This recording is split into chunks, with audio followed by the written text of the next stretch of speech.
Саламатсыздарбы, урматтуу Эсимде подкастынын угуучулары жана көрүүчүлөрү. Бүгүнкү биздин эпизоддун коногу сүрөтчү Жазгүл Мадазимова. Саламатсызбы Жазгүл эже? Бүгүн биздин чакыруубузду кабыл алып келип бергениңиз үчүн сизге рахмат. Бүгүн деги эле көркөм сүрөт же искусство жөнүндө сөз болмокчу. Анан алгачкы эле суроом, бүгүнкү күндө сүрөтчү деген ким? Сүрөтчү эмне иштерди аткарат? Алардын максаты эмне? Анткени буга чейин 19-20 кылымда сүрөтчүнүн максаттары, сүрөтчүнүн кылчу иштери такыр эле башка болчу. Бүгүнкү күндөгү сүрөтчүнүн иши максаты эмнеде? Рахмат, биринчиден чакырганыңыздар үчүн.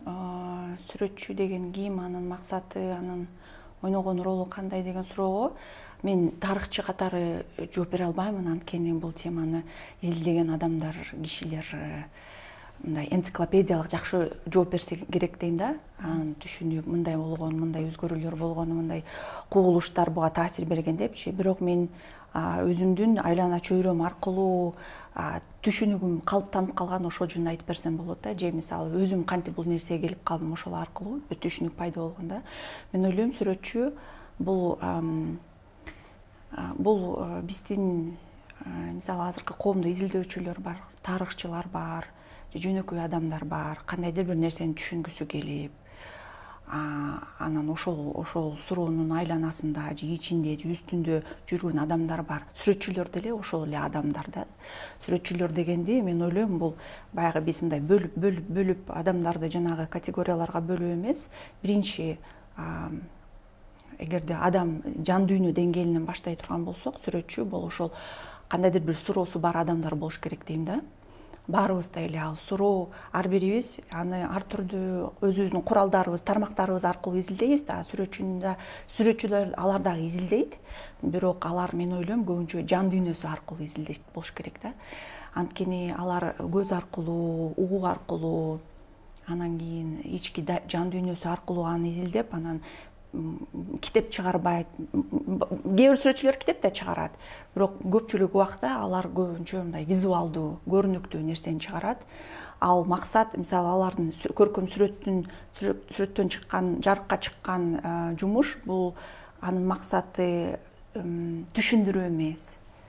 Анын максаты, мисалы, мындай фактылар менен биз мындай таянакка келдик, мынча адамдан жооп алдык деген инструменттер аркылуу изилдөө эмес, алар жан дүйнө аркылуу.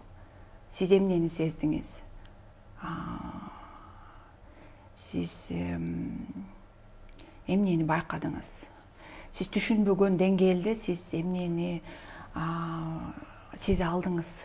Мына ошол деңгээлде сүйлөшүү, баарлашуу болуш керек дейм да. Анткени сүрөтчү өзүнчө жабылган бир студияда жашап, ошол жерден чыкпайт деген туура эмес болуш керек. Ал сүрөтчү жабынып алып, баягы бир жерде өзүнүн студиясында отуруп, бирок анын максаты бир нерсени жарыкка чыгаруу да.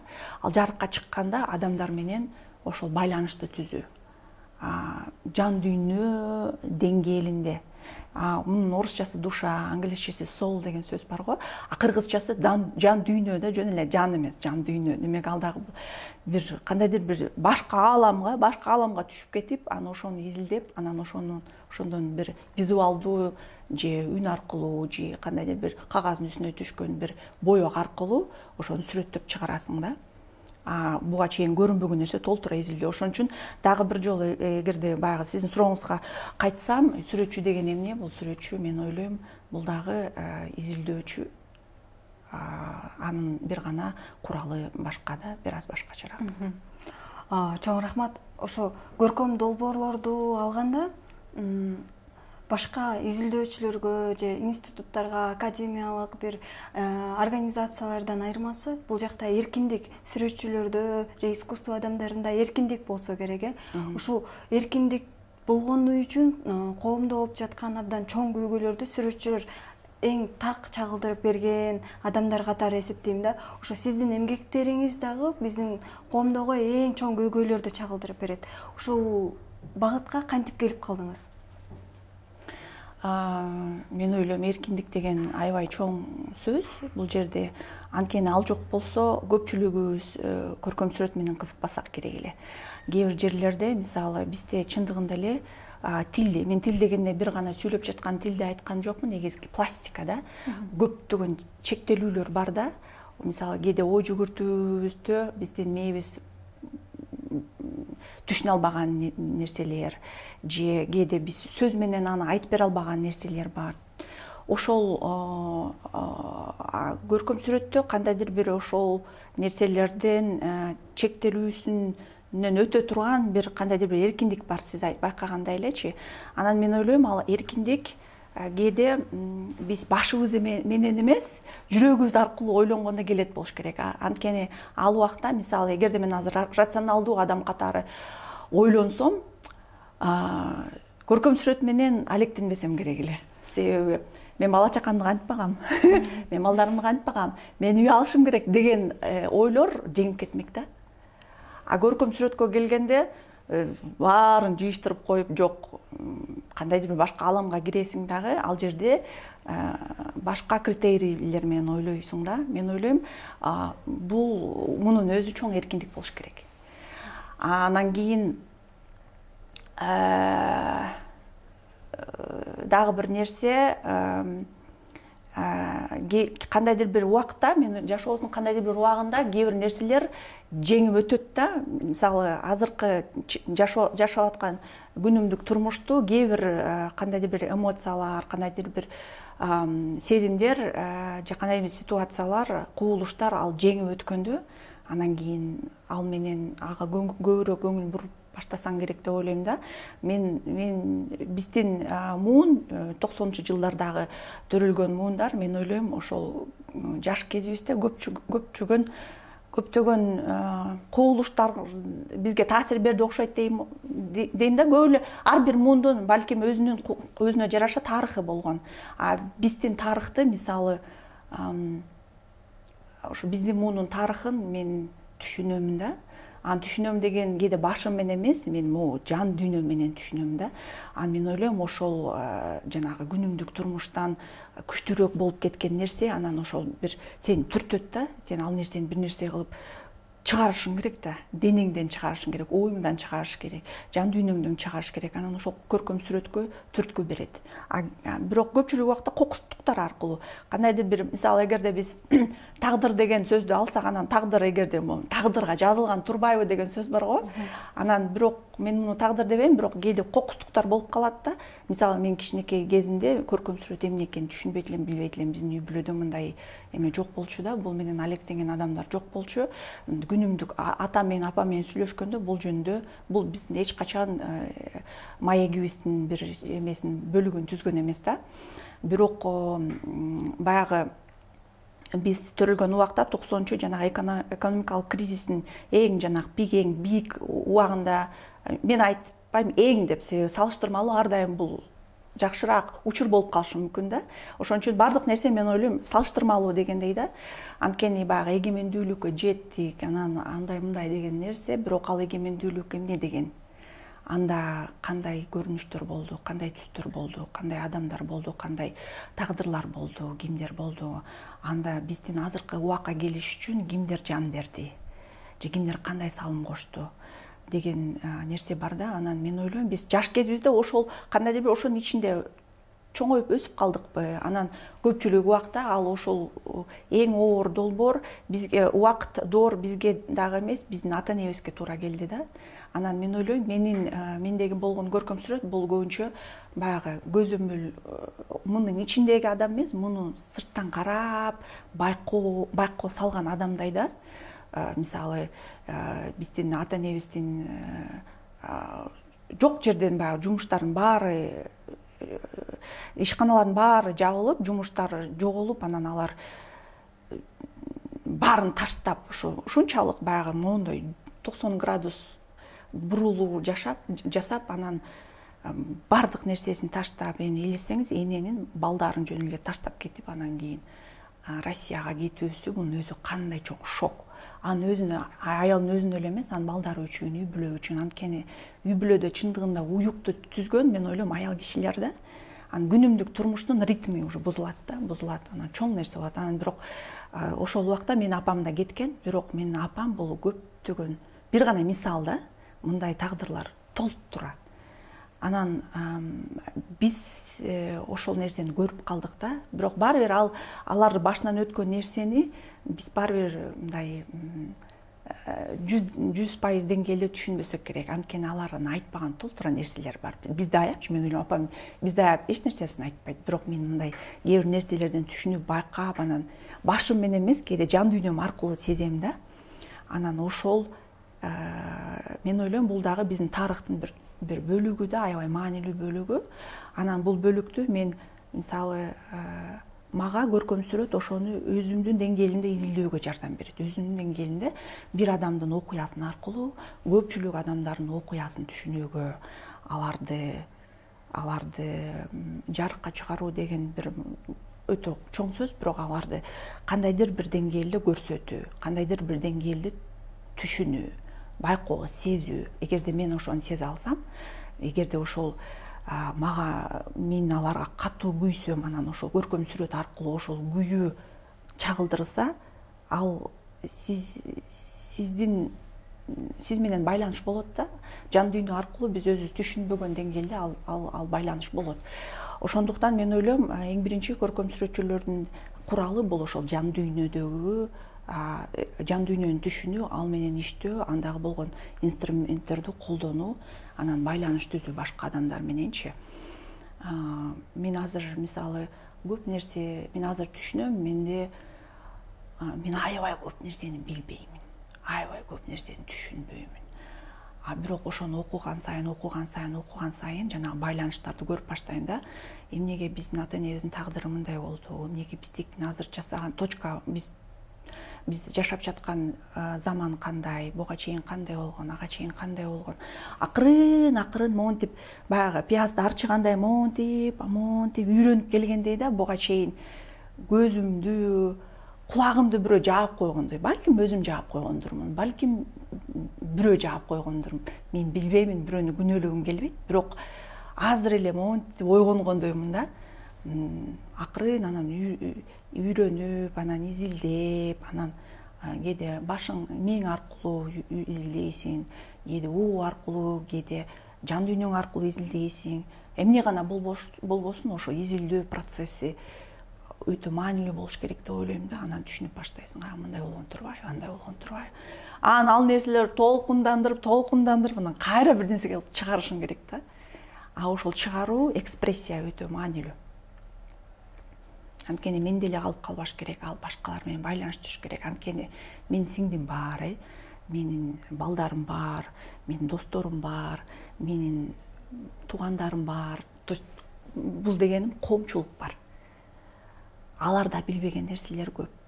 Бирок эгерде мен бардык нерсени жыйыштырып коюп, муну изилдеп аткан болсом, мен аларга көрсөтсөм, аларга да бир нерсе мындай бир жеринде бир нерсе мындай кандайдыр бир байланыш түзүлгөндөй болуш керек да. Байланыш түзүлсө, анан алар дагы чындыгында эле негизи эмне болгон биздин тарыхыбызда?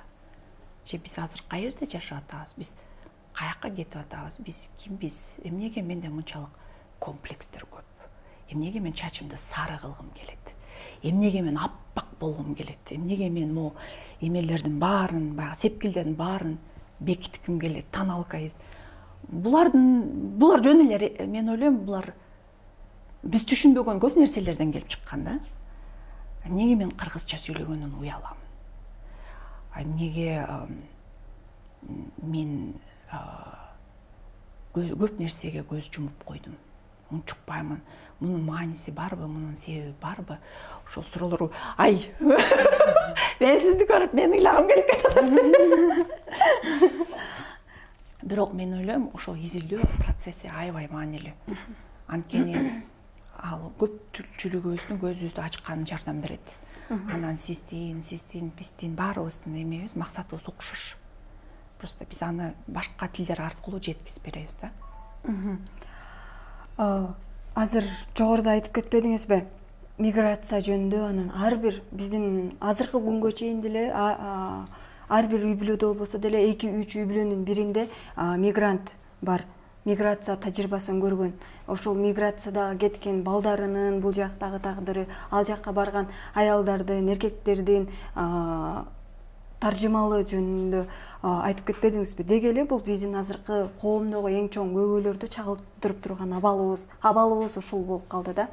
Анан сиздин ушул Москвадагы типографиядагы өрт жөнүндө эң чоң эмгегиңиз бар. Ал кызыл сызыктын артында деп аталат. Ушул эмгегиңиз жөнүндө айтып берсеңиз. Анткени ушул өрт болгондон кийин социалдык долбоор ушул көркөм сүрөттөгү чагылдырылган бирден бир эмгектердин бири болсо керек ушул темага арналган. Ушул жөнүндө сөз кылып берсеңиз. Ооба, мен негизи менде көркөм сүрөт боюнча билим алган эмесмин да, мындай формалдуу түрдөчү. Анан ошол убакта комплекстерим көп болчу. Мен киммин? Муну чагылдырган мындай чоң нерсени көркөмдү баяндап бере турган мен киммин, менде ал курал жокко деген комплекстер чоң болчу да.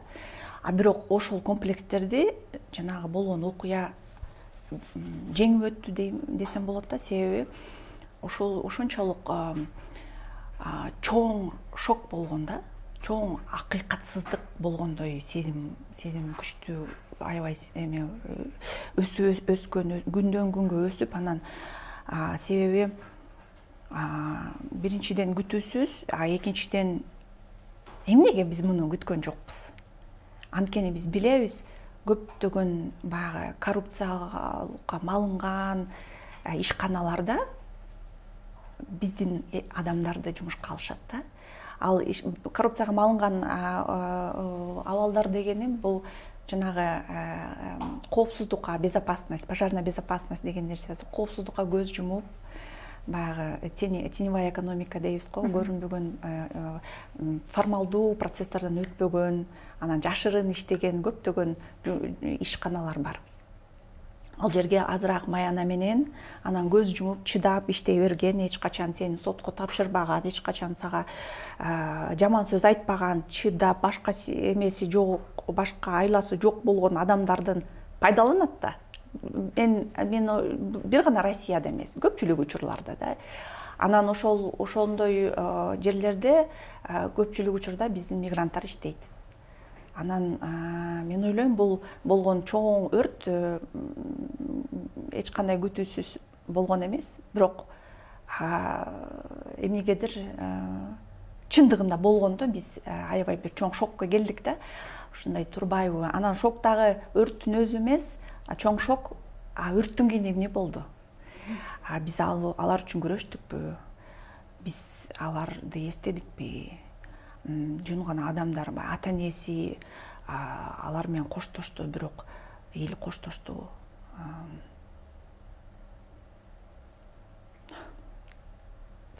Ошондой нерселер бар да. Анан өлкө деңгээлинде эмне кылдык?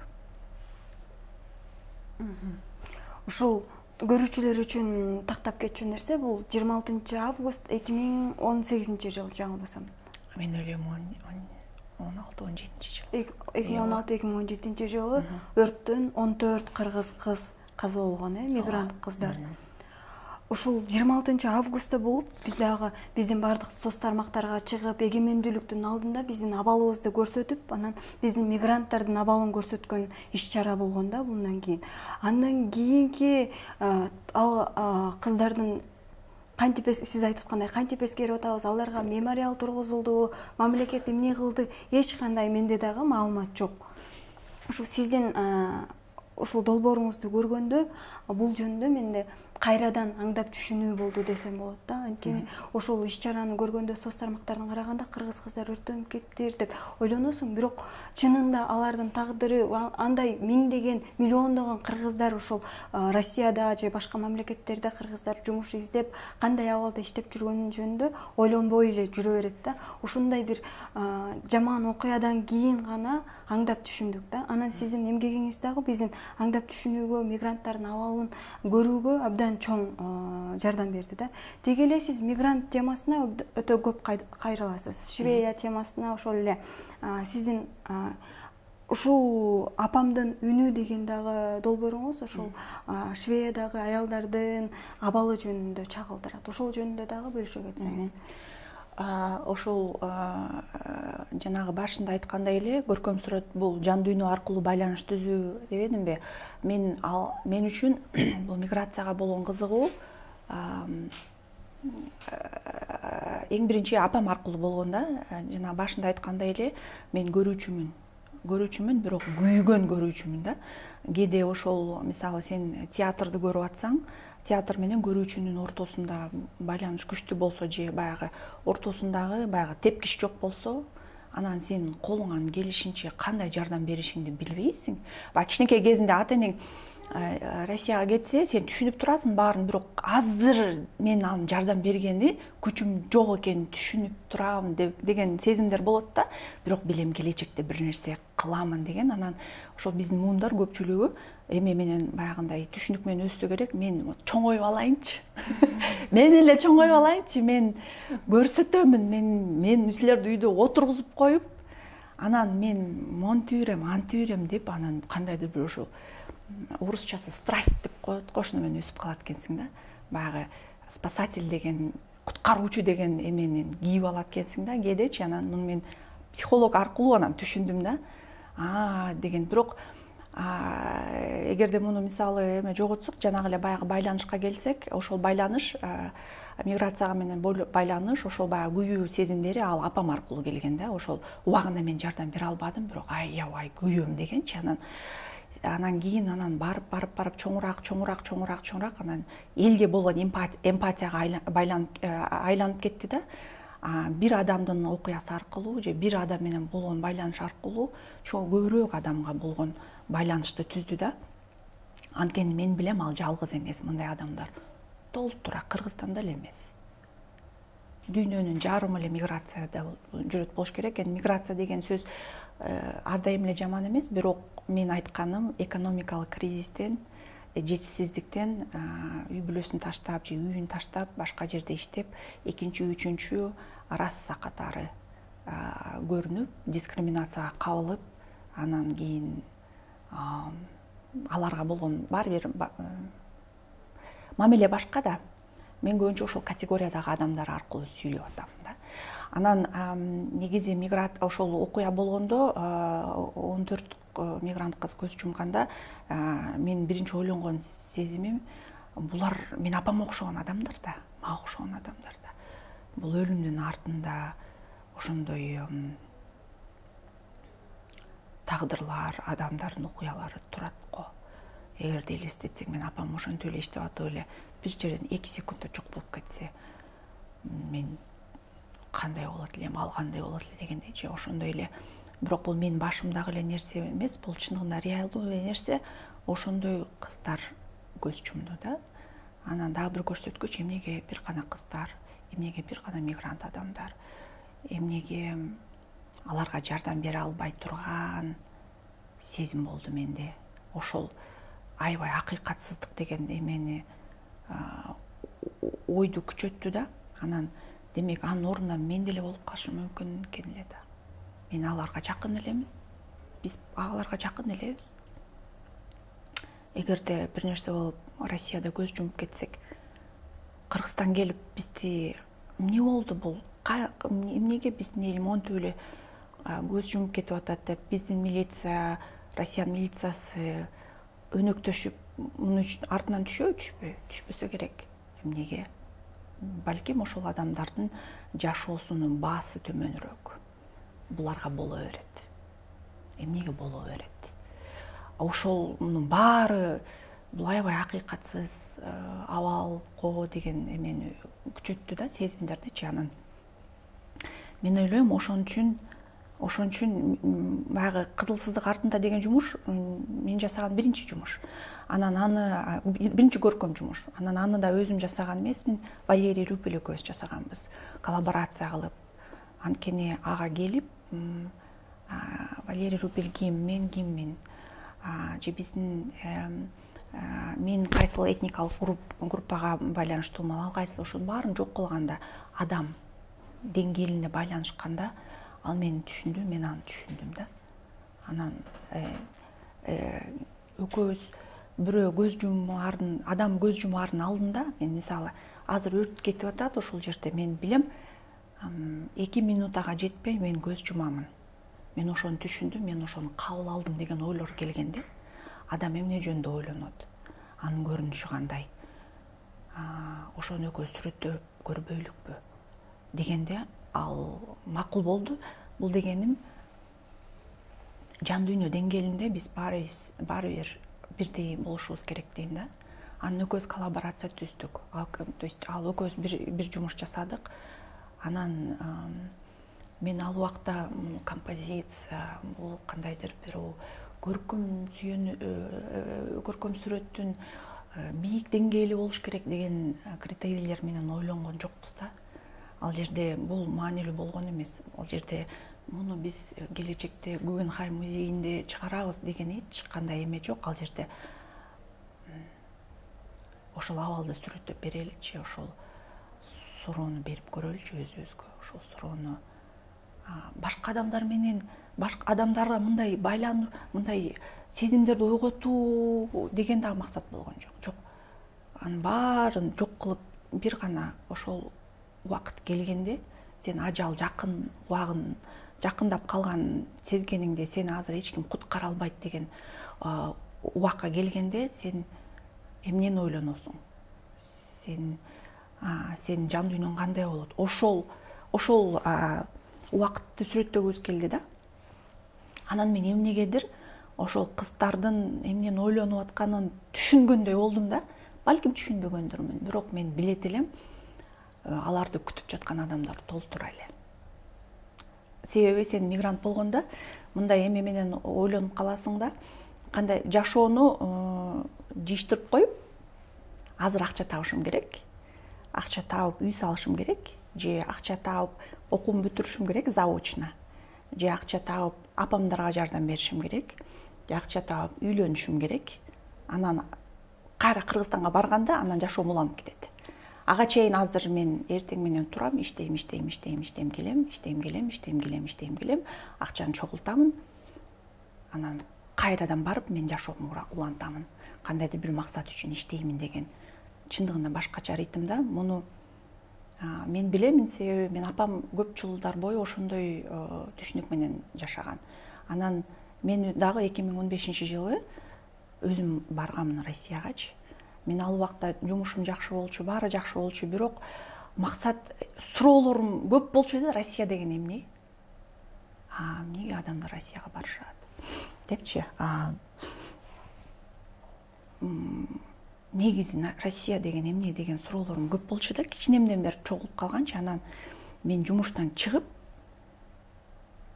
мен 1 жылга барып келейинчи. Жөн эле барып эле лаборатория кылып өзүм үчүн түшүнүп келейинчи деп 2015-2016-жылы ошентип кеткен. Мартта кетип, кайра мартта келгенмин да.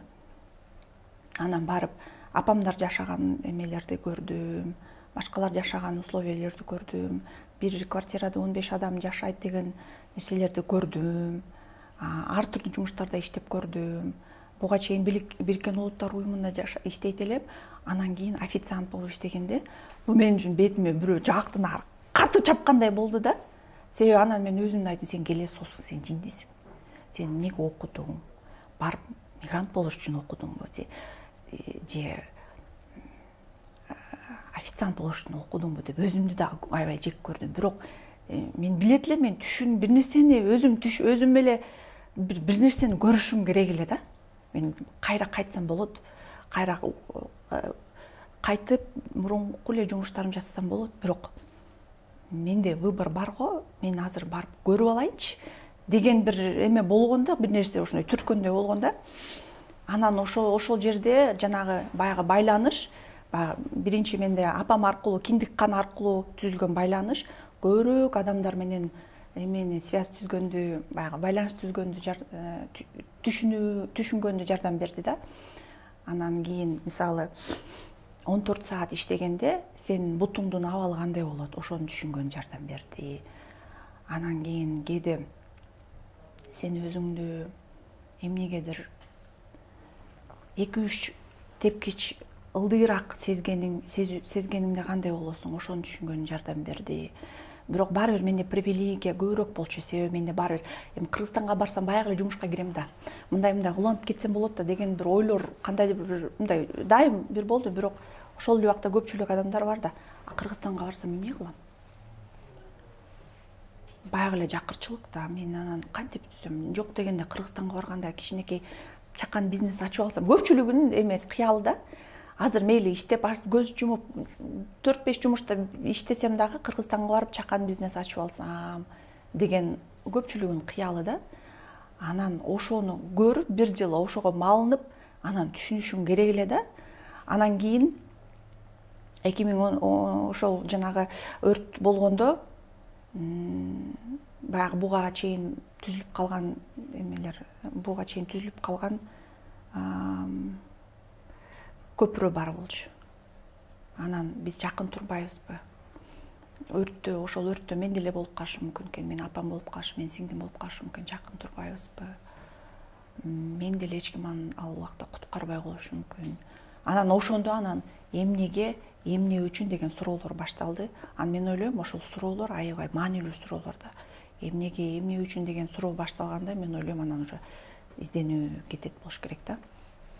Анан ошондуктан дагы жанагы сиздин сурооңузга кайтып келсем, ал жумуш көркөм сүрөт карьерасын түзөйүн, анан муну биз чоң музейге алып барып көрсөтөлү деген максатта жасалган эмес, ал ачуулануудан,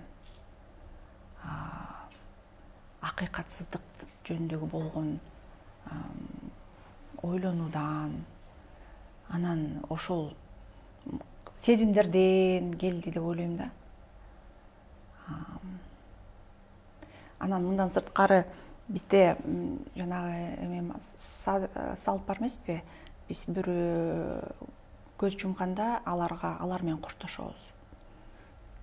Биз аны жөн эле жутуп койбойбуз, биз алар менен коштошобуз, биз аларды эстейбиз, баягы эле Куран окуйбуз же кошок айтабыз же сөзсүз адамдар чогулуп келип көз жумган адам менен коштошот.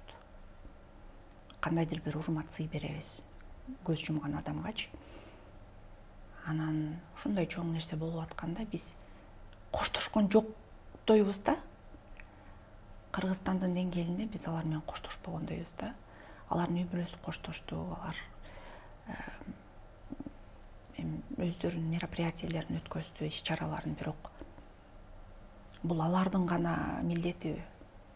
Бул үй бүлөгө эле таштап коюшубуз керекпи?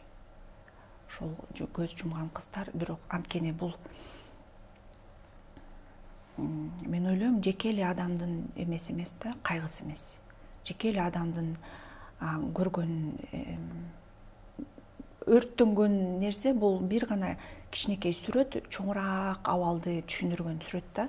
Эмнеге биз өлкө деңгээлинде, көбүрөөк адамдар деңгээлинде эч нерсе кылган дагы жокпуз?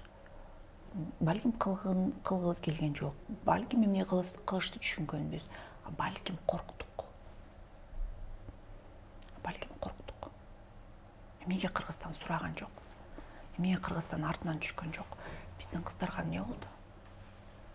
Анан мен кийин окуганда, ошол окуядан кийин эмне болду деген мындай өтө формалдуу жооптор да. Бул ишкананын, полиграфиялык центрдин ээсине кандайдыр бир жаза тартылды, акча менен жабылып кетти, андай мындай өтө формалдуу жооптор. Эмнеге биз буга ынандык? Же күчүбүз жетпейби? Же бул эмне? Ошону анан ошол суроолор аябай көп болгондо анан ошону бир нерсе кылып чыгарышым керек да. Анан ошол көркөм сүрөт сиз айткандай эркиндик берет. Мен ага бул жөнүндө кино тартам деп көп каражат издешим керек жок. Мен буга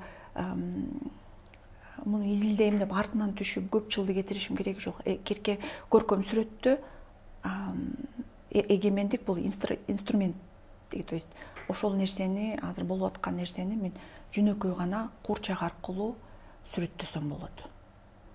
Куурчакты күйгүзүп, ошол ритуалды жасап, жанагы аны биз колдун астындагы эле нерселерден жасайбыз да. 2 жыгачты сындырабыз, андан курчак жасайбыз, ага көйнөк кийгизебиз, анан өрттөйбүз. Анан бул процесс, бул ойлор, анан бул ошол болуп жаткан сен жасап жаткан нерсе менен байланыш. Анан сен аны жаңы жасап, анан сен аны өрттөйсүң, анан өрттү көрөсүң, өрттү жыты бар, процесс бар, көрүнүшү бар, бирок анан элестетесиң, бирок мен азыр курчакты ойноп атам, бирок бул адам да. Ал адамды курчактай ким ойноп атат? Сен өрттөнүп атканда эмнени ойлоносуң? Эмнени сезесиң? Эмнеге бул нерсе маанилүү болбош керек? Ошол процесстин өзү аябай, мен ойлойм, маанилүү, анан кызык да. Бул дагы өзүнчө бир кошок айткандай да. Кошок айтканда биз сен мындай адам элең, сен мындай дедиң эле, сен анттың эле, мынттың эле, сен эстейсиң, эскересиң. Курчак жасап өрттөө дагы мен ойлойм, ошол эле кошок айтууга окшогон бир ритуал болсо керек эле дейм да. Мен өзүм түшүнбөгөн деңгээлде кандайдыр бир ушундай жасагыбыз келсе керек эле деп ойлойм да. Анан ошентип кызыл сызык артында деген жумуш пайда болду. Бул аталышты Валерий Рюпель сунуштаган.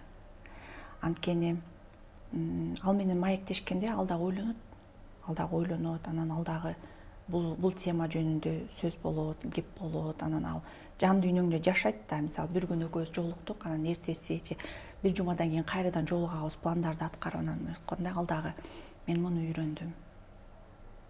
Анан мындай окуялар толтура жерлерде болгон турбайбы? Баягы эле Америкада толтура мигранттар иштеп аткан Нью-Йоркто мындай окуялар болгон турбайбы? Бул бир гана биздеги кичинекей көрүнүш эмес, бул мындай нерселер көп турбайбы деген. Бул ошол мен ойлойм, мындай адамдар менен баарлашуу, коллаборация, башкача айтканда бирге өнөктөшүлөшүү, ал мындай көбүрөөк маекти, көбүрөөк адамдар менен домино эффект дейт да. Ошол менен байланышты түзүүгө жардам берет. Анан ошондо айткан, мунун аталышын кызыл сызык артында деп атабайбы дейт да. Анан мен эмне үчүн десем, баягы самолет учаарда, учак учаарда биринчи учуп баратып, анан кийин кызыл сызык деген ошол жерде түшүнүк бар экен. Андан өткөндөн кийин аларга эч ким жардам бере албайт да. Ал убакта мындай коопсуздукка эч ким кепилдик бере албайт. Кызыл сызыктын артына өткөн негизи бул метафора да. Көпчүлүк, мен ойлойм, биздин мигранттар деле алар ошондой эле ситуацияда да. Алардын коопсуздугуна эч ким кепилдик бере албайт. Чоң рахмат. Мен биринчи жолу укканда кызыл сызык артында дегенде ойлодум эле, жардамчылар келгенде милиция, скорая помощьтар келип анан сызыктарды коет эмеспи, кызыл. Ошон үчүн кызыл сызык деп аталган го, кызыл сызык артында деп көрсөм, андан терең мааниси бар экен. Сиз эмгектериңизде тигүүчүлөрдүн абалы жөнүндө да абдан көп кайрыласыз да. Анткени мен өзүм жаңы конушта бала кезимден ошол жакта чоңойгом. Анан бизде тигүүчү цехтер абдан көп да, швеялар. Ал жакта 3 үй бүлө болсо, 3-өнүн бирөөсү сөзсүз ошол жакта иштейт, же болбосо көчөлөрүбүздүн баарында эле швеялар бар. Анан биз кичинекей кезибизде деле мектепте окуп жүргөндө каникул болуп калса, ошол швеяларга кирип, подработка кылып, каникул учурунда акча тапчубуз да. Анан сиздин апамдын ыры дегенде мен эстеп кеттим, киргенде ошол үн турат да, дайыма машинанын иштеп турган үнү болчу да. Анан тигүүчүлөр бизде эртең менен барып, ал жакта жумушчулардын иштөө шарты жок, такыр эле 10 саат, 12, 14 кээде заказ бериш керек, бүтүш керек, отправка деген өзлөрүнүн терминдери бар. Бир күнүнө суткасына 14 саатка чейин иштеген күндөр болот да. Бирок алардын иштөө шартын эч ким карабайт, профсоюз жок, өзлөрүнүн иштөөчүлөр дагы өзлөрүнүн эмгек шарты жөнүндө көп ойлоно беришпейт. Сиз бул темага кантип келип калдыңыз? Мен ойлойм, баарында байланыш бар. Баягы мен жасаган жумуштар, мен негизги жасаган техникам же чагылдыруучу нерсе бул инсталляция аркылуу да. Инсталляция деген кагаздын үстүндө, мисалы мен үчүн кагаздын үстүндө иштеген аябай кыйын, себеби чектелүүлөр көптөй да. Сен 4 бурчтуктун ичинде чектелишиң керек, ошонун ичине баарын батырышың керек дегендей да. Анан ошон үчүн мен инсталляцияга кайрылам. Анткени инсталляция бул биздин жашап жаткан аба менен бизде эле дем алат да. Анан алардын бийиктиги, алардын көлөкөсү, алардын көлөмү баары сезилет да. Анан биздей эле бир эле тармакта жашап жаткан нерселердей да. Анан могу сиз айткандай апамдын үнү же апамдын ыры деген жумуш ошо инсталляция аркылуу чагылдырылган. Бирок инсталляция дегеним андагы негизги жумуш үн да. Уктап жаткан кыз бул жөн гана баягы горизонталдуу жаткан бир адам, бирок андагы негизги жумуш бул үндөр, анан дабыштар. Анан кантип мен бул нерсеге келип калдым, себеби мен ошол адамдардын, мисалы жанагы эле мигранттардан башталган нерсе, мигранттарбы, цехтеги иштеген адамдарбы, мен баарыбыз бир эле чөйрөдөбүз да. Ошол эле бир гана бет болушу мүмкүн, бир гана жүз, бир гана адам, бир гана жан дүйнө болушу мүмкүн. Мен ойлойм, бир эле тармактагы адамдар, алардын күнүмдүк турмушу аябай окшош, көйгөйлөрү окшош, алардын күрөшкөн көйгөйлөр, проблемалары окшош да. Бир эле ошол эле менин апам, ошол эле менин эжем дегендей да. Анан цехтеги эмнеге цехке кайрылдым, себеби цехте мен буга чейин бир жумуш жасаганмын, бугорок Венера деген. Ошону жасаганда цехтерде биз ошол эжелерден жана кесиндилерди сурап кеткенмин да. Алар мага толтура кесиндилерди салып берчү эле. Шөкөч, сен эмне кылам дедиң, көркөмсүрөт кыласың, ал эмне деген? Кантип эмнеге өрөсүң буну? Өргөндүн максаты эмне? Бүткөндө көрөлү деп, анан ошондо ооба көргүлө, анан ошондо баарлашуу болгондо, анан көркөмсүрөт эмне экенин түшүндүрөбүз, анан эмне үчүн булар цехте иштеген тигүүчү аялдар үчүн экенин баарлашабыз. Мисалы, сен эмнеге биз жөнүндө жасап атасың? Эмнеге кызыгасың? Анан мен айтам, мен ойлойм, себеби силер менин апамдай адамдарсыңар. Бизге көзгө көрүнбөгөн биздин коомдун баатырлары бар. Биз аларды баатыр катары эсептебейбиз, аларга эч качан орден бербейбиз, себеби бизге баатыр физически күчтөй. Ал сен бир нерсени тоону аңтарып берсең, анан сен баатырсың дегендей. Бирок күндө экономикалык кризис менен алышып аткан адамдар бар, аны жеңип аткан адамдар бар. Ошондой деңгээлде, ошондой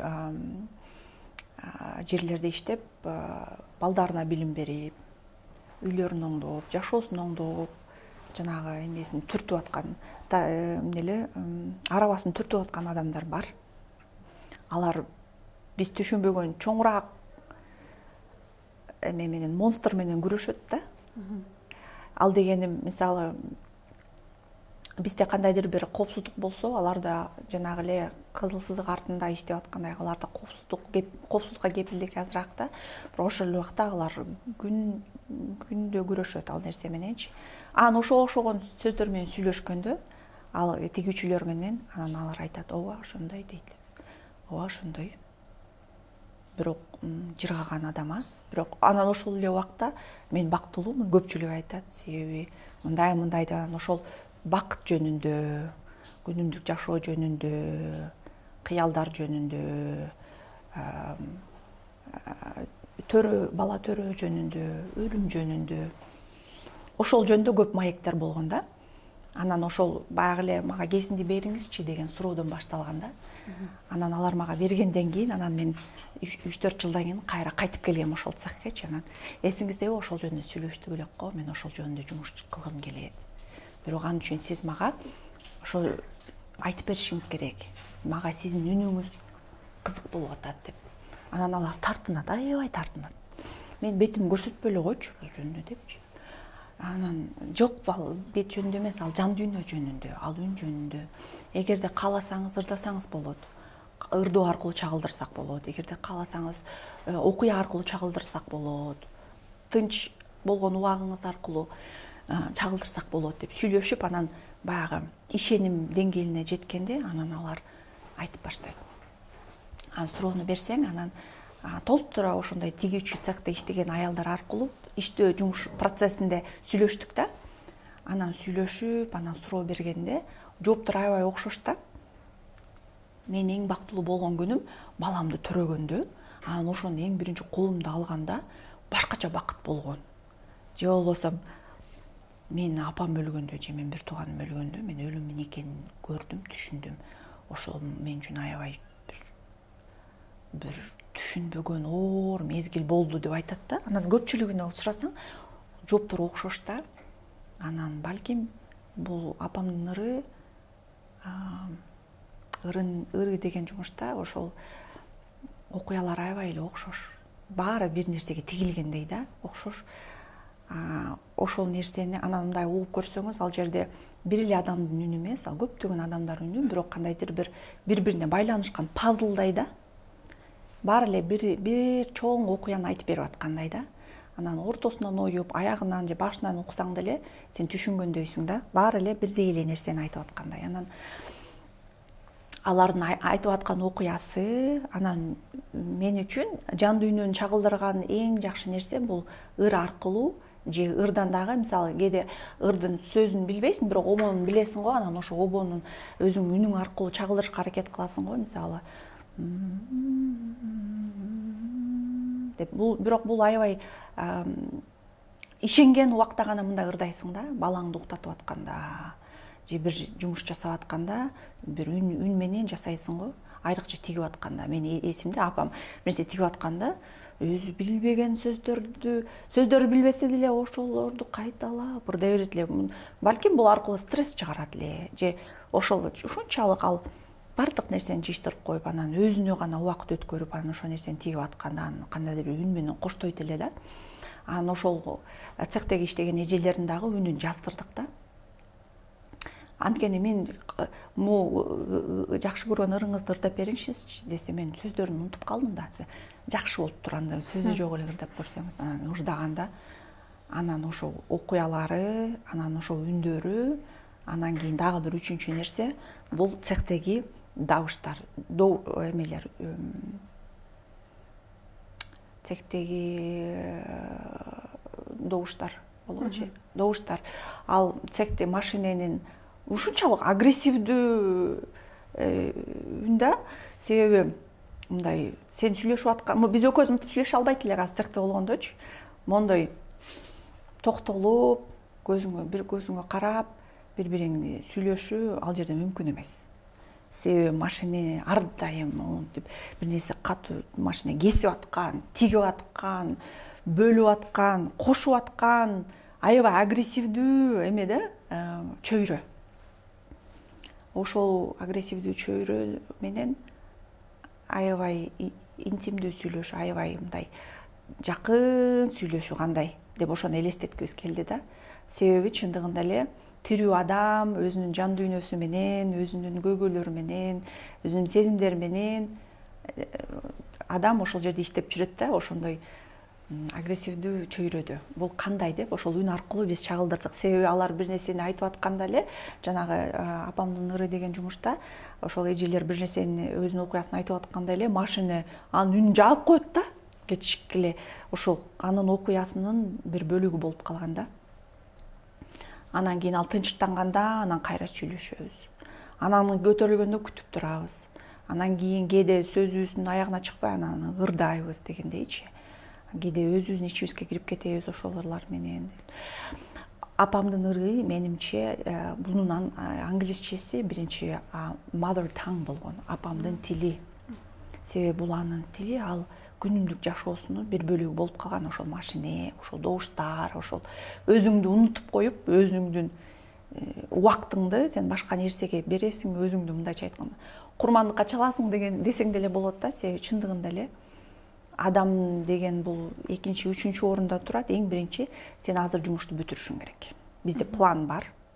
Биз мынча 1000 костюм чыгарышыбыз керек, кийим чыгарышыбыз керек. Ошол эң маанилүү нерсе. Бизде мындай план, биз муну упаковка кылышыбыз керек, идеалдуу кылышыбыз керек, анан жөнөтүшүбүз керек, акча табышыбыз керек. Россия күтүп атат баягы элечи. Ошол нерсе, анан ошол аудио эң негизги үн болуп турат. Анан горизонталдуу жаткан адам, мен ойлойм баягы эле кызыл сызык артында деген жумуштун эле уланысы болгондой болуп калды да. Себеби кызыл сызыктагы үндөр ошол уктап жаткан кыздын ойлору, сезимдери, айтпаган нерселерине айланып кеткен да, түшүнө айланып кеткендей да. Ал уктап жатканда ал нерсе угулат. Ал өзү айткан жок. Кыз ойгонуп, биз менен сүйлөшкөн жок, ал уктап жатат. Ал үндөр ошол экинчи эмеден да бизге көзгө көрүнбөгөн үндөр да. Мен ойлойм, баары бир мындай интуиция аркылуу бир көрүнбөгөн байланыш бар да. Байланыш бар. Ошондуктан апамдын ыры деген бул алар айтпаган толтура нерселер бар. Биз билбеген толтура нерселер бар. Алар ырдай элек толтура ырлар бар. Ошондо да мен ошон үчүн түшүнбөйм. Апа айтып бериңизчи десем, эмне кыласың, айтпай эле коеюнчу. Айткысы келбейт, бизде аябы. Мен ойлойм, ал айтпаган толтура нерселер бар. Ошондой эле биз билбеген мигранттардын толтура окуялары бар. Алардын ырдай элек ырлары бар да. Анан эми мисалы биз мигранттарды бир гана мисал кылып атабыз да. Негизи адамдар, негизи биздин адамдар, биздин эле эмес, негизи адамдар деген суроода биздин айтпаган толтура нерселерибиз бар. Ошол апамдын ыры ошол айтылбаган нерселер жөнүндө да. Биз ырдай элек ырлар жөнүндө. Апамдын ырындагы жүк дагы бир нерсени түшүндүрөбү? Метафора катары. Ошол убакта бизде бул жумушту ишке ашырганы Саадат Исмаилова деген сүрөтчү бар да. Анан ошол сүрөтчүнүн салымы чоң да. Анткени менде ар дайым көркөм сүрөт мондой баарлашуу аркылуу, коллаборация аркылуу жүрөт. Мен үчүн ошол мектеп да. Анан мисалы Валерий Руппель, Эмиль Тилеков, анан Мурат Жумалиев, Гүлнара Касымалиева деген адамдар өзүнчө мага мектеп болуп калган. Мондой үйрөнүүчү. Анан Саадат Исмаилова дагы ошондой мектеп. Анан анын сунушу биз ошол убакта ошол көргөзмөнү жасап атканда толтура төшөктөр бар болчу да. Анан мендеги нерсе төшөктөрдү жайып салып койгум келген да. Салып коелу бүт бөлмөгө депчи. Анан кийин бирок импровизацияда ошол убакка келгенде жарыктыкты койгондо, анан баягы аудиону жандырганда, анан ошол эменин айлана чөйрөнүн энергиясын сезип баштаганда сен көрөсүң да жайылган төшөк иштебейт экен. Бизге бир чогулган бир подъем керек. Анан төшөктөрдү биз тизишибиз керек деп, анан ошол жерде Саадат сунуштаган. Себеби жан дүйнө деңгээлинде ал түшүнөт бул нерсени. Ал кыргызстандык эмес. Ал мен апамдын окуясын билбейт, бирок ал түшүнөт, ал билет. Ал күйөт дегендей жана айткан Жазгүл, биз булар төшөктөрдү бири-бирине катмар кылып бийиктик кылышыбыз керек. Анан ошол бийиктиктин үстүндө адам жатышы керек депчи. Анан мисалы мен көпчүлүк убакта кокустуктан пайда болот. Көркөм сүрөттө кокустуктан пайда болот көпчүлүк убакта. Себеби сен түшүнбөгөн тилде жасайсың да, кээде интуиция аркылуу жасайсың. Анан мисалы азыр мен монтип кыйын адам болуп, ооба башынан бир метафора болгон бул жерде деп айтсам жалган болуп калат эле. Бул чындыгында бирок кол астыбызда биз иштегибиз келген нерсе төшөк болгон. Себеби бул биз түшүнгөн нерсе. Бул биз төшөктү биз бир нерсенин үстүнө койбойбуз, биз жердин үстүнө коюп төшөп жатабыз да. Бул жер менен болгон байланышта кандайдыр бирчи. Анан кийин ошон үчүн мен ойлойм, азыр бул суроого чындыгында башынан стратегиялык биз ойлонуп, атайын ушундай пландаштырып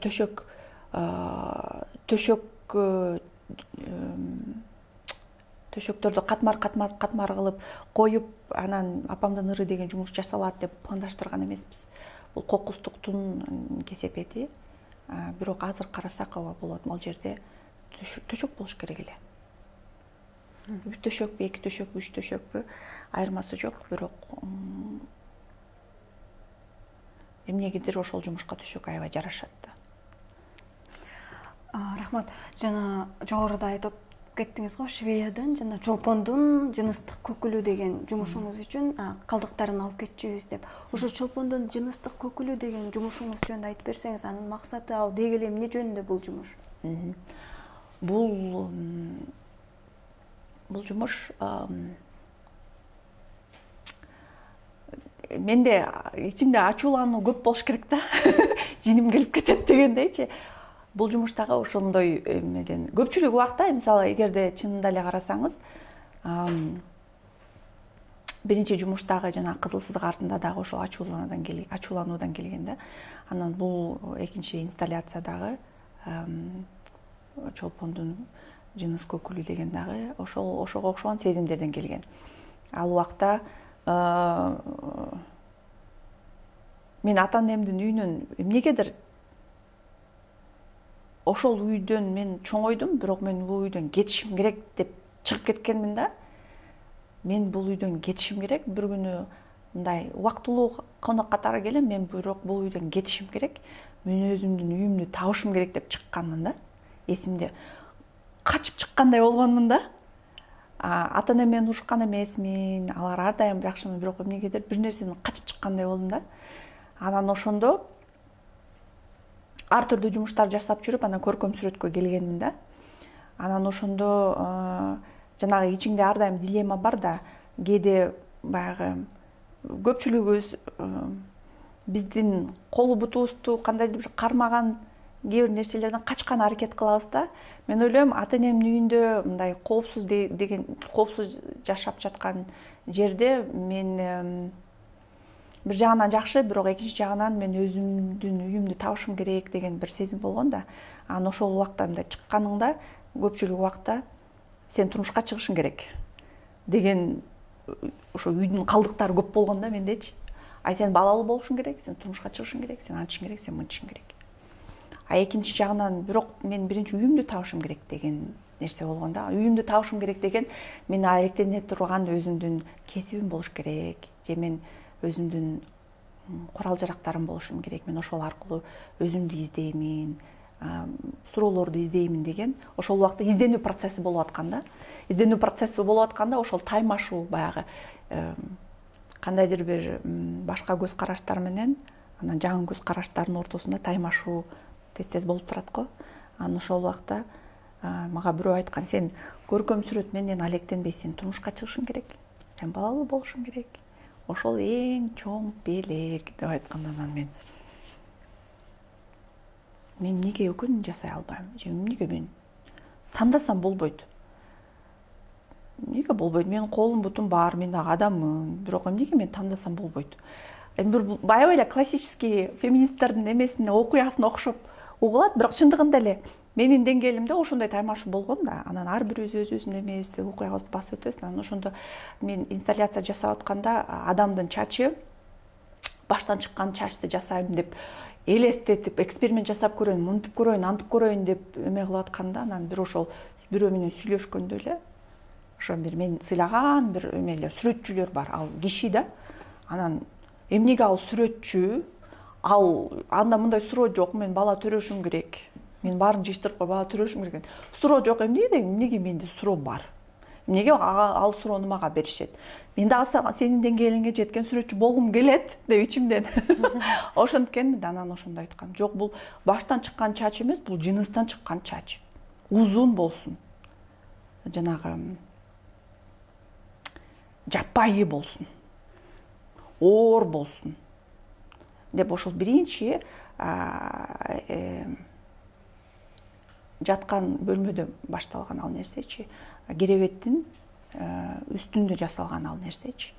Бир мындай интимный, өзүнүн жеке бурчуңда жасалган нерсе да. Ал мен ойлойм, бул изденүүнүн башка түрү. изденүү деген өзүңө өзүң суроо берүү, адамдарга суроо берүү, анан баягы таймашуулар, ичиңдеги болгон таймашуулар, дилеммалар, анан ошонун натыйжасында чыккан нерсе болгон. Бул жыныстык себеби баардык нерсе менин жынысыма байланыштуу турбайбы? Менин жасаган жумушум, менин жашоом, менин суроолорум, баардык нерсе менин жынысыма байланыштуу турбайбы? Бул жыныс деген эмне деген деп анан мен ойлойм, аны узун кылганын себеби кандайдыр бир баягы сиз башында айткан эркиндиктин бир эмесин чагылдыруу аракет болуш керек эле дейм да. Анан кийин ал жумуш өзүнүн жашоосу менен жашай берет да.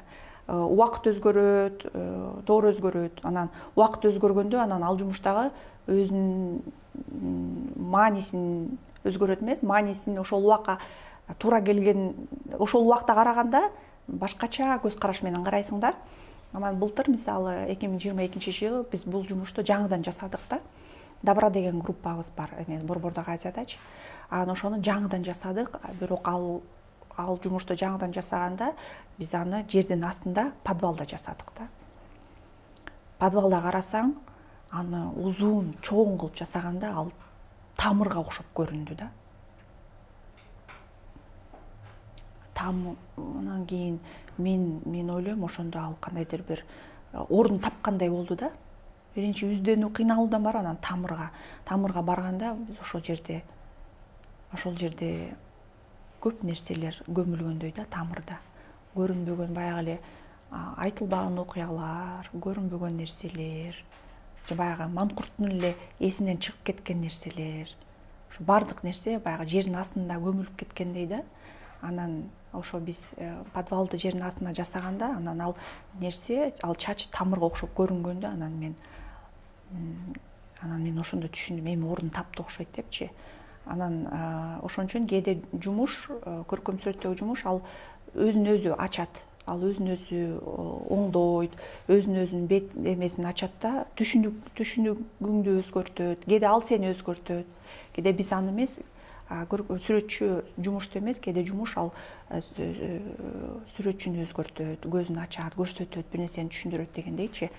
Анан ошол бирок биринчи эле башталышы ошол баягы эле цехтеги эжелер менен маектенүүдөн баштаганда.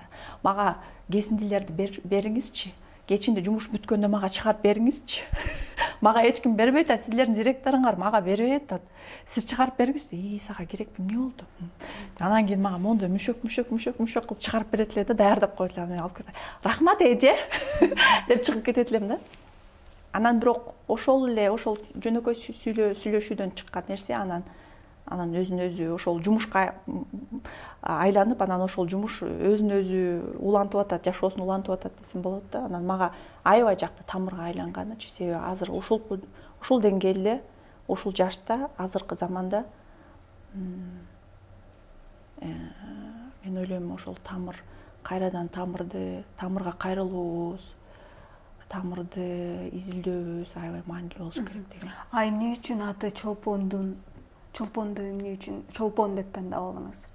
Чолпондун жынысы. Мунун аталышы биринчи Mons pubis veneris деген сөз, ушундай термин, туруктуу термин бар да. Ал деген бугорок Венеры. Ал деген мындай өйдөлүш, баягы дөң дейт го, ошол дөң дегендей да, ошол Венеранын ошол денесиндеги ошондой бир бийиктик, ошондой бир точка, бир эме термин бар медицинада. Бугорок Венеры. Аялдын жыныстык бөлүгүн, аял дегенде негизи Венера деп кайрылышкан да, түшүндүрүшкөн Венера деп. Анан кийин бугорок дегени анын ошол жыныстык бөлүгү деп эме болгон да. Анан чолпон, кыргызчасы чолпон болот. Бирок ошол жактан баардын биринчиси ал жумуш эң биринчи өзүңдүн идентичность деп коет го, өзүңдүн мен киммин, эмнеге, кандай, эмне үчүн деген суроолордон башталган да. Анан ошол убакта актуалдуу суроо эмнеге мен аял болсом, мен мындай нерсе жасай албайм деген суроодон пайда болгон. Бирок кандай гана суроо болбосун, ошол баягы тереңирээк изилдөөгө бет ачар кандайдыр бир болгон да. Эмнеге мен карьераны да жасай албаймын, үй бүлөнү да жасай албайм. Эмнеге балки мен үй бүлө эмес карьера алгым келет деген бул суроо мен үчүн аябай радикалдуу суроодай болгон да. Сиз ушул жумуштарыңыздан кийин өзүңүздүн иденттүүлүгүңүздү кантип аныктайт элеңиз? Мен киммин деген суроого кантип жооп берет элеңиз?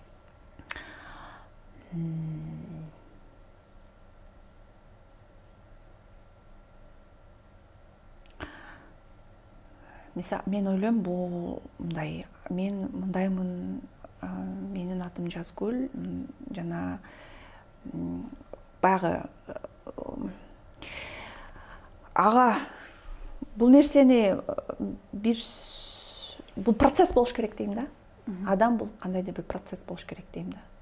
Азыркы деңгээлде мен азыр мындай сезимдерим бар, мындай түшүнүгүм бар. Мен бул тарапка жол алдым деген аркылуу түшүндүрүп беришим мүмкүн. Бирок мен ойлойм, убак менен мен өзгөрөмүн.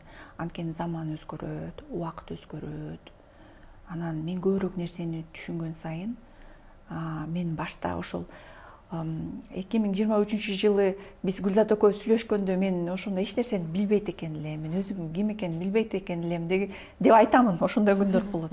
Ошон үчүн мен азыр бир мындай четкое определение берсем, мындай, мен мындай адаммын десем, баары бир туура эмес же баары бир мындай мен билбесем керек дейм да. Мен билбесем керек, бирок мен бир нерсени билем, бир нерсени түшүнөм. Адам бул процесс. Дене эле эмес, менимче бул процесс. Убакыт биз өзүбүз аркылуу чагылдырабыз, бизге бырыш түшөт, же биз кандай бир нерсени басып өтөбүз, же төрөлөбүз, карыйбыз. Убакытты биз өзүбүз денебиз аркылуу чагылдырабыз, бирок негизи физически эгерде бир ошо денени унутсак, негизи бул процесс болуш керек деп ойлойм да. Ошон үчүн бирок бүгүнкү темага кайрылсак, мен азыр аябай изденүү процессиндемин да, изилдөө процессиндемин. Анан буга көп нерселер салым кошту. Эмне үчүн деген суроолор аябай чоң салым кошту. Биздин азыркы убакта болуп жаткан көп кубулуштар салым кошту. Сиздерге окшогон изилдөөчүлөр салым кошту. Апам салым кошту десем болот. Анан көп нерселер бар, бирок ошол эле убакта азыр байкасаңыз, баарлашуу адамдар сени түртөт да. Анан биздеги Добра деген группа, Саадат, алар дагы көп салым кошту. Себеби көркөм сүрөт аркылуу биз чоң өзгөрүш жасасак болот, изилдөө жасасак болот деген түшүнүктү ал билгизбей киргизди да. Мындай кыздар, мону Сырдарияны изилдеп көрбөйлүбү деген суроонун өзү, сунуштоонун өзү бул чоң нерсе. Себеби сен чындыгында эле эмне үчүн Сырдарияны изилдешибиз керек? Мен Сырдария жөнүндө эмнени билбеймин. Көрсө пахта, сугаруу, арал, жанагы эле колониялык куралдар, эмнеге өзгөрүү. Мага чейин бул арал деңизи кургап калды. Ошондой эле нерсе болгону факт. Арал деңизи кургап калды. Мен мындай нерселер болуп турат. Ошондой адам болчумун да. Изилдеген келгенде жок. Биз баягы жакында мен эмени окуп атканда, көрүп атканда, Борбордук Азия биздин пахта. Мен билбейм, муну азыр айтсам болобу болбойбу, бирок Central Asia is our Negroes, cotton Negroes. То есть Америкада пахта өстүрүп аткан убакта каралар аркылуу, башка раса аркылуу аларды кул кылып, анан кийин ошол аркылуу пахта өстүрүлгөн эмеспи? Анан ошогон эле параллелдүү нерсе. Биз биякта, биз тарапта, биз кантип бизде пахта өстүрүшүбүз керек, экономикалык, баары бир экономикалык аябай кызык эмелер да, максаттар. Бизде пахта өстүрөбүз, пахта алтын, азыр убактын алтыны, биз аны Борбордук Азияда өстүрөбүз. Анан биздин өзүбүздүн кулдарыбыз болот. Анан ал кулдар мындай болот деген чоң схема болгон да. Анан бирок мен аны эч качан мындай көз караш аркылуу көргөн эмесмин. Себеби баягы эле аны мен билген эмесмин, андай суроолор берилген эмес. А берилбегенде баарыбыз эле жанагы манкуртпуз да, билбейбиз. Анан ошону билбегениңди түшүнгөндө, билбесең дагы бирок билбейт экенмин деп түшүнгөнүңдө, мен ойлойм ошол чоң өзгөрүштү алып келет го дейм. Себеби ошондон процесс башталат. Эмне болгон? Эмнеге пакта мынчалык маанилүү болгон? Эмнеге пакта Борбордук Азияда өстүрүлгөн? Эмнеге көпчүлүк адамдар, эмнеге планды аткаруу ушунчалык маанилүү болгон? Эмнеге миллиондогон тонналарды бергенбиз? Бизде эле эмес, Өзбекстанда аябай бул актуалдуу болгон да. Эмнеге мындай болгон? Кандай адамдар турган? Эмне максаттар болгон?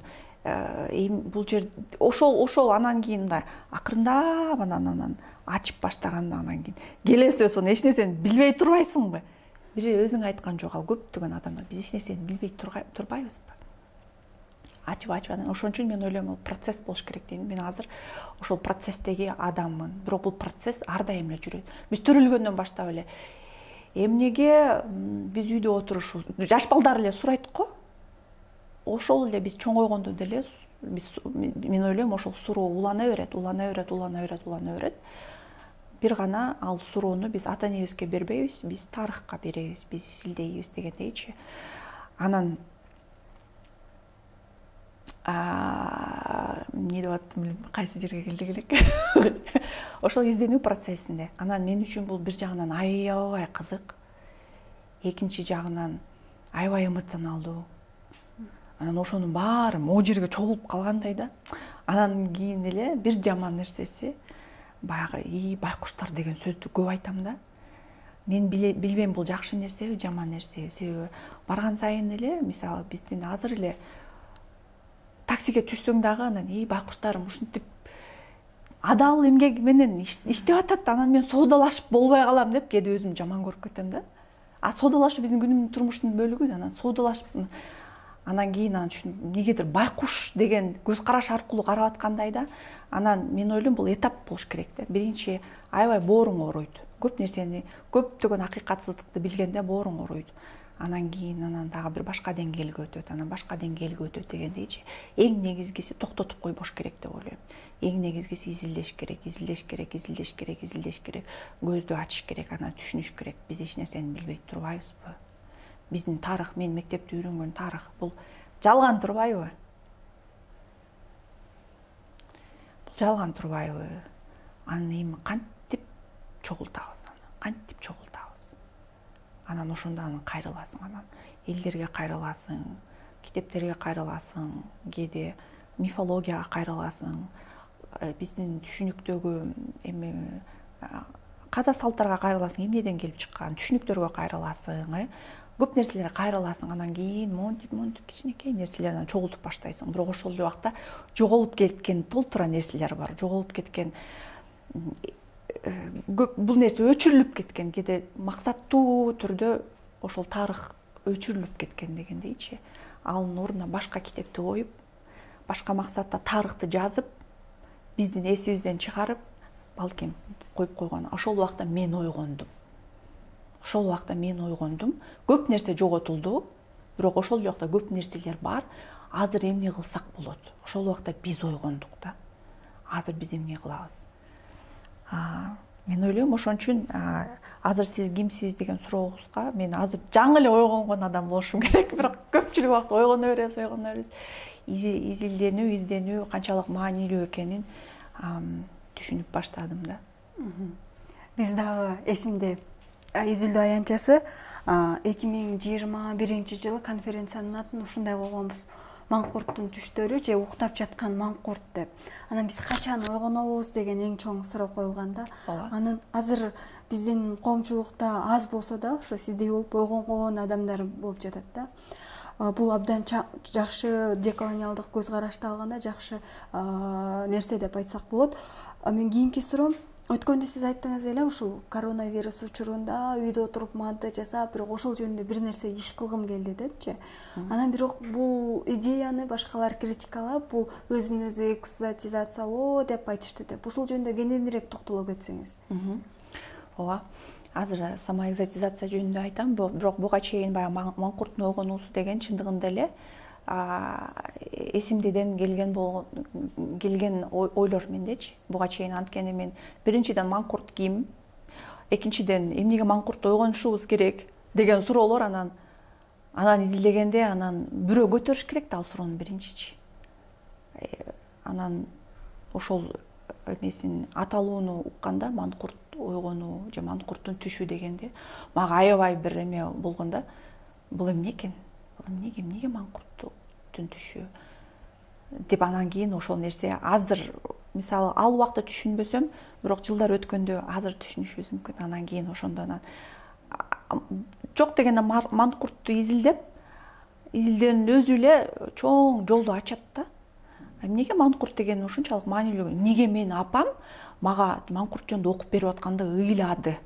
Ошо эсимде да ыйлаган да. Маңкурт өзүнүн апасын өлтүрүп койду дегенди укканда апам ыйлаган. Апа, бул китеп го, эмнеге ыйлап атасыз дейм. Анан көрсө мен апам бир нерсени мындай түшүнбөгөн деңгээлде эме болуптур, байланыш болуптур да. Анан ошону ыйлаган. Маңкурт апасын өлтүрүп коюптур, бирок апасы экенин түшүнбөптүр. Чындыгында азыр биздин ситуациябызда биз өзүбүз түшүнбөй, өзүбүз жок кылып алышыбыз мүмкүн дегендей нерсе да. Экинчи самоэкзотизация мындай да, мисалы мен азыр Кыргызстандын же кыргыздын деңгээлинде бир нерсе жасасам, мен өзүмдүн колумдун астындагы инструменттер аркылуу жасаймын да. Эгерде мисалы мен нан жасаганды түшүнсөм, мен нан жасаймын. Бирок мен ушул азыркы мен нан жасап жаткан ситуацияны монтип остров кылып алып туруп, Европага алып барып, ушул жерге коюп койсо, бул самоэкзотизация катары көрүнөт да. Себеби алар үчүн бул башкача көрүнүш. Алар үчүн экзотизация. Ошондуктан мен ойлойм, самоэкзотизация деген бул ким тарабынан айтылып жатат. Эмнеге алар буну мындай карап атышат? Эмнеге мен нан эмес, мен пицца жасашым керекпи? Манты эмес, мен эмне гамбургер жасашым керекпи? Эмнеге мен антышым керек? Мен азыр өзүм түшүнгөн нерсе аркылуу азыркы убакытты чагылдырып атамын. Кээ бирөөлөр үчүн бул самоэкзотизация болсо, биринчиден сураш керек, эмне үчүн бул сизге самоэкзотизация? Сиз кайсы көз караш аркылуу карап атасыз?